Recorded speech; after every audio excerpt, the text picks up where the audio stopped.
خب موتورها بیچاره از بیجایی سر به سر خراب کردن. یک شوخی کنیم. موتورهای سوبرو موتورهای بسیار خوب است دوستان عزیز. خودتون وقتا یک موضوعات مکانیکی همیشه وقت یاد کنید. بعد اوقات دوستان خب انجینای موتورهای سوبرو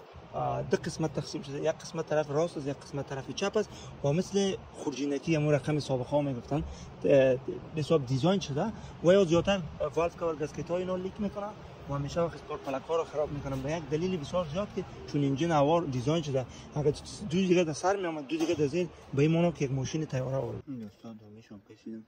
واو چی وضعیت او موتور سر چرا میگفتن.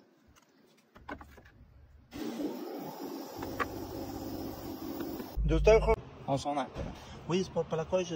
بسیار زیاد خراب شده میبینید و اصلا نمیتونست که اما تیل در بتن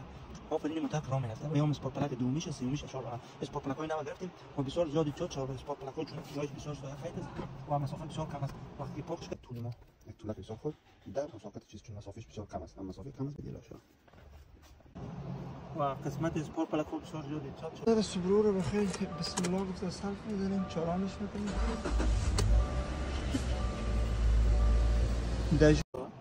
و پاکش که می‌کنیم بسیار زیادی چوت شده چون سایه منطقه‌اش قید است بتونیم تیر اما باشه که چوری به چوری نمیره یا مثل این پای سابق ما شما باید بتونیم بسیار خوب تست کنیم ما با مخاطر کسکش نپوشیدم برای یک دلیل که اما کار دقت شود خیلی آخری درجه بتونیم تاییدش کنیم قسمت طرف راست انجین چپ انجین دوستا میگیریم براتون و طرف راست انجین دوستا به مو شکل بیشتر تیرش میکنیم خوب داخل جای تاچ نکنم و بعدم بخوایم بستیش میکنیم دوستا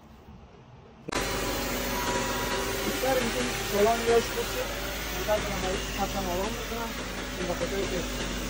فیلتر اینویش ایلا کنیم مطلب پلوس میکنم یا چند لحظه هم که تا بنزین سر کنم بیمار کنم آرام کنم موتره که سوبرو بسیار یک مارک مقبول هم داره داشبورد ما ساینش پاک است کارهای ما بسیار بخوبی پیش رفت کار ما تکمیل شد اما موتور میخوایم که تست درایو کنم ببینم امو لرزه یا امو جدکی که به ترانسمیشن بود تاثیر انجین بود یا تاثیر ترانسمیشن